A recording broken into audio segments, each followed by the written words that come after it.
Of all the beautiful things we enjoy gazing upon, from tropical mountains and sceneries, the view from an airplane, live musical performances, humorous internet challenges, to our very own Bay Area,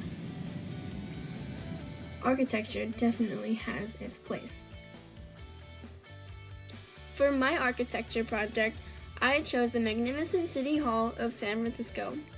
Reconstruction after the destruction of its predecessor began in 1913 and took 2 years to build.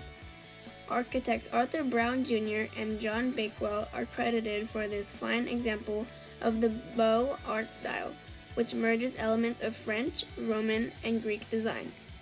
A National Historic Landmark, it occupies 2 city blocks and contains over 550,000 square feet of space. As I mentioned earlier, City Hall was influenced by Greek and Roman themes. While analyzing the building's Greek components, I saw resemblances with 2 ancient Greek sites, the Parthenon and the Temple of Olympian Zeus. The Parthenon was built in Athens, Greece, from 447 to 432 BCE by architects Iktinos and Callicrates. San Francisco City Hall and the Parthenon were both set in rising and influential cities. The Parthenon symbolized the triumph of democratic Greek city-states over imperial Persia, Athens' preeminence because of Athena's favor, and the victory of enlightened Greek civilization over despotism and barbarism. San Francisco City Hall was built as a symbol of resilience, rising from the ashes after a great earthquake terrorized the city. It also paralyzed politically because it is under a democracy as well and is a venue for political happenings. The largeness of the hall was intentional, meant to reflect the increasing importance of San Francisco in the nation. City Hall also values enlightenedness, hosting medallions that champion equality, liberty, strength, and learning. Other than meaning, the 2 sites have parallels in construction and design as well. They were both created from fine white marble, demonstrate post and lintel construction, and sport Doric columns. The hall, as mentioned earlier, also displayed a likeness similar to the Temple of Olympian Zeus in Athens. The temple was designed by Cassodius in the 2nd century BCE.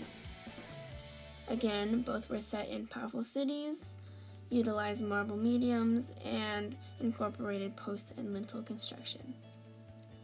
But what truly caught my eye about this similarity were the wonderful Corinthian columns that can be seen in both sites. On the Roman side of things, the hall also displayed conformity with the Pantheon and Arch of Titus. The current Pantheon, whose original function was to be a temple to the Olympian gods, was built under the power of Hadrian, who gives credit to Marcus Agrippa, the mind behind the first Pantheon.